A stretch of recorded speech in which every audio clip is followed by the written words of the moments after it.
আবার তীর ধনুকে মারো টান, আবার হবে উলগুলান। তীর ধনুকে মারো টান, এই তীর ধনুকে মারো টান, এই তীর ধনুকে মারো টান, এই তীর ধনুকে মারো টান, তীর ধনুকে মারো টান, তীর ধনুকে মারো টান।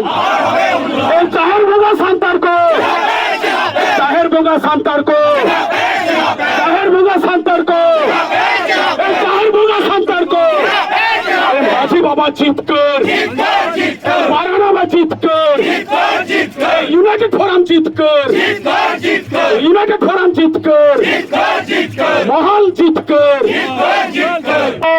সামাজিক সংগঠনের পক্ষ থেকে ঘোষণা করছি, কোন রাজনৈতিক দালাল এখানে খাটবেন না, এই আন্দোলনকে মুভমেন্ট করবেন না অন্যদিকে। এখানে only one demand, only one demand, খুনিদের অবিলম্বে গ্রেফতার করতে হবে। এখানে যদি আপনারা মুভমেন্ট করেন, কোন রাজনৈতিক নেতার পরিচয় এখানে দেবেন না। এখানে শুধুমাত্র দেবেন একজন আদিবাসী সৈনিক, একজন মাঝি হপন, মেটেন সান্তার লিখাতে। এখানে রাজনৈতিক রং দয়া করে চড়াবেন না কেউ। অনুরোধ করব আপনাদের, আমি অনুরোধ করব, রাজনৈতিক নেতারা এসে থাকলে আপনারা বিধানসভায় অবশ্যই এই কথা তুলুন, কিন্তু আজকের এই অনুষ্ঠানের নেতৃত্বে ভারত জাকাত মাঝি পারগানা মহল কখনো রাজনৈতিক নেতাদের কাছে মাথা নত করেনি, আর আগামী দিনেও করবে না। কারণ মাঝি বাবা, পারগানা বাবা কখনো কোন রাজনৈতিক দালালের মদতে, কোন রাজনৈতিক দালালের মদতে কোন মাঝি বাবা পারগানা বাড়ির দাড়ি পাওয়া যায় না। দাড়ি প্রায় সামাজিক সংগঠন। আরে ভারতবর্ষ স্বাধীন হলো 1947 সালে, তারপরে রাজনীতির জন্ম। 1947 সালের পরে ভারতের সংবিধানের পরে রাজনীতির জন্ম। ভারতের সংবিধান সৃষ্টি হয় 1950 সালের 26শে জানুয়ারি।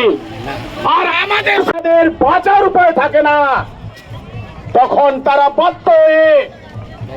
বাধ্য হয়ে চরম সিদ্ধান্ত নেয়, এবং চরম সিদ্ধান্তের রূপ আপনারা আজকে দেখতে পাচ্ছেন। আজকে আপনারা দেখতে পাচ্ছেন পশ্চিমবঙ্গের লজ্জা, প্রশাসনের লজ্জা। আরজি করের ঘটনা দেখুন, বিশ্বের কাছে পশ্চিমবঙ্গের প্রত্যেকটি মানুষকে অপমানিত হতে হচ্ছে, প্রত্যেকটি মানুষকে মাথা নত করতে হচ্ছে। আজ বর্ধমানের ছাপান্তরের ঘটনায় দেখুন, কেন আজকে আমরা রাস্তায়, পুলিশ প্রশাসন বলছে আপনারা এই রোড অবরোধ করুন, তাই তো আমরা রোডে। পুলিশ প্রশাসন বলছে আপনারা রোডে আসুন, তাই রোডে এসেছি, তাই রোডে আসতে বাধ্য হয়েছি। हम पीछे नहीं है, हमें पीछे धकेला गया है, ये हम लोग नहीं मानते हैं। क्यों हमको पीछे धकेला जा रहा है? हम कब से 14 अगस्त को ये घटना घटी है, शाम को 7 बजे, आज तारीख कितना है, 18 तारीख है, अभी तक खूनी को नहीं पकड़ा है। ये क्या, किसका नतीजा है? क्या करें हम? मजबूर में हम हाई रोड बंद करे हैं, बंद कर चुके हैं। আমরা বাধ্য হয়ে আজকে এই হাই রোড অবরোধ করছি। আপনারা সকলে জানেন 72 ঘন্টার বেশি হয়ে গেল, 72 ঘন্টার বেশি হয়ে গেল। আরজি করের ঘটনায় দেখুন না কি হচ্ছে। রাত দখল, মেয়েদের প্রত্যেকটি শহরে প্রতি মুহূর্তে কত রকমের প্রোগ্রাম হচ্ছে, কিন্তু এখনো খুনিকে ধরা গেল না। পশ্চিমবঙ্গের মানুষ আমরা সত্যি লজ্জায়, ঘৃণায়, আমাদের মৃত্যু হয়ে গেছে। আমাদের স্বাধীনতা দিবসে আমরা থানাতে, স্বাধীনতা দিবসে কি স্বাধীনতা পেলাম? সবার কাছে প্রশ্ন, দুই ক্ষেত্রে স্থান পশ্চিমবঙ্গ, দুই ক্ষেত্রে নারী ধর্ষিতা। এইখানে অন্তত সেই অনুমান করা হচ্ছে আমরা পুলিশ প্রশাসনের বর্গের কাছ থেকে যে ব্যবহার আশা করেছিলাম সেই ব্যবহার আমরা পেলাম না। আমি আগেও বলেছি, এখনো বলছি, আদিবাসী সমাজ মধুরতার সঙ্গে তারা ব্যবহার করে পুলিশ প্রশাসনের সঙ্গে। সহজ সরল আদিবাসী ভাই বোনেরা আমরা গিয়েছিলাম আপনাদের পুলিশি দোরগোড়ায়, সেখানে আপনারা বুঝেছেন 24 ঘন্টার মধ্যে আমরা আততায়ীকে অ্যারেস্ট করে ফেলবো।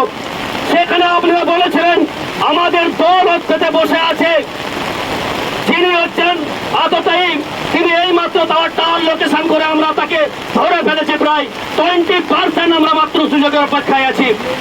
আমরা আপনার কথা মতো দীর্ঘদিন ধরে যেমন আদিবাসী সমাজ পরিচালিত হয় সেইভাবে সহজ সরল ভাবে চলে এলাম।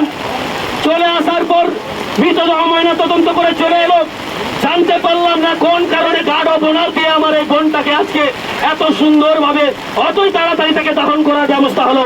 সন্দেহের তীর তখনই আমার মাথায় এসেছে, তখনই জানতে পেরেছি আপনি আসলে প্রতিবারে পুলিশ প্রশাসন ধোঁকাবাজ। পুলিশ প্রশাসন প্রতিবারে আদিবাসী সমাজকে মিসগাইড করে, পুলিশ প্রশাসনকে ধোঁকাবাজিকে সহ্য করা হবে না। আজকে আমরা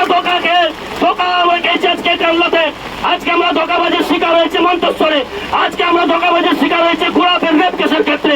প্রত্যেক জায়গায় আদিবাসী সমাজ থানায় যায়, প্রশাসনের কাছে প্রশাসন চোখ বুলে না করে নানাভাবে বোঝাবার চেষ্টা করে। আদিবাসী সমাজ স্বভাবতই নম্রতা ভদ্রতার কারণে কথা শুনে বাইরে চলে আসে, পরবর্তীকালে ষড়যন্ত্রের শিকার হয়। বলতে পারলেন এসপি সাহেব, আপনি আজকে বলুন, এই বর্তমান প্রশাসন আজকে আপনারা বলুন কোন কারণে, কোন দুর্বলতায়, কোন কারণে আপনার দল ওই অপরাধীকে অ্যারেস্ট করতে পারলেন না? যেখানে আপনি বললেন খড়গপুরে আমার দল বসে রয়েছে, কি করে রাতারাতি অপরাধী ফারার হতে পারলো ব্যাঙ্গালোরে? আজকে চারিদিকে শুনতে পাচ্ছি ব্যাঙ্গালোরে ফারার হয়েছে। আপনারা বলছেন আরজি করের ঘটনার সঙ্গে এই ঘটনার কোনো সূত্রপাত নেই। আপনারা বলছেন আরজি করের ঘটনার সঙ্গে এটাকে রিলেট করা যাবে না। আরে মশাই, আরজি করের যিনি হত্যা করা হয়েছে, যাকে ধর্ষণ করা হয়েছে, যাকে তারও দুটো হাত, তারও দুটো পা, আর আমার এখানে যাকে হত্যা করা হয়েছে তারও দুটো হাত দুটো পা, তাদের কেউ উত্তেজিত হবেন না, উত্তেজিত হবেন না। আমি আমার প্রশাসনকে বলবো উত্তেজিতমূলক পরিবেশ তৈরি করাবেন না। আপনার দায়িত্ব ল অ্যান্ড অর্ডারকে মেনটেন করার। আপনি রুটটাকে ভায়োলেট করে দেন, রুটটাকে ডাইভার্ট করে দেন। এখান দিয়ে কোনো গাড়ি ঘোড়া আজকে যাবে না। অ্যাম্বুলেন্স এবং স্টুডেন্টসদের গাড়ি ছাড়া কোনো গাড়ি ঘোড়া এখান দিয়ে যাবে না। আজকে বলছেন আরজি করের ঘটনার সঙ্গে রিলেট করা যাবে না। আজকে আদিবাসী যে বোনটা মারা গেল আর আরজি করের যে বোনটা মারা গেল, তার রক্ত কি এক নয়? তার রক্ত যদি এক হয়ে থাকে আদিবাসী সমাজ কেন সেখানে মাথা ঘামাবে না? আদিবাসী কেন সেই বিরুদ্ধে কথা বলবেন না? দুঃখিত লাগে, কষ্ট লাগে। আপনারা আমাদেরকে বিরত হতে বলছেন এই ধরনের প্রতিবাদের পক্ষ থেকে। বন্ধুগণ, আজকে আদিবাসী সমাজকে পথে নামতে হলো। আজকে আদিবাসী মানুষের কাছে কোনো স্বাধীনতা নেই।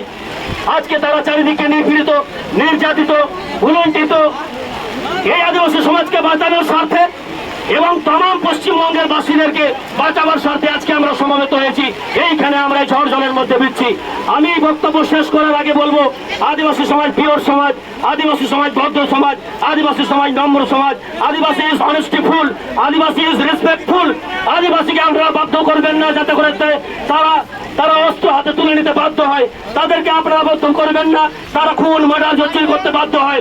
এদেরকে বলতে বাধ্য করবেন না এরকম যে আমি অস্ত্র তুলবো, আমিও বন্দুক তুলবো, আমিও হচ্ছে গিয়ে ধর্ষণকারীদেরকে এই আইনের ভরসায় না থেকে ওইখানেই তাদের বিচার করব। যেখানে অপরাধীকে পাওয়া যাবে সেইখানেই তাদের বিচার হবে। এইটাই হবে আদিবাসীদের মূল মন্ত্র। আইদার এবং ফার্দার এই যত ঘটনা যদি পুলিশ প্রশাসন, বর্তমানের পুলিশ প্রশাসন ঘটান, তাহলে মনে রাখবেন আদিবাসী সমাজ কিন্তু সিধু কানুর বংশধর, আদিবাসী সমাজ কিন্তু তিলকে বাবার বংশধর। আর তাদের রক্ত যদি সত্যিই আমাদের রক্ত বয়ে থাকে তাহলে সবার আগে বন্দুকের গুলি খেতে আসবে। এই বার্তা জানিয়ে, এই কথা বলে আমি আমার সংগ্রামী নেতৃত্ববৃন্দদের, আমি মা বোনদেরকে আবার শপথ করে বলছি, যদি প্রয়োজন হয় ছিলি চলা মায়াম লেগি আদা ভবন বাতাওয়া লড়ে বনাতাওয়া ওই ফের বনাতাওয়া।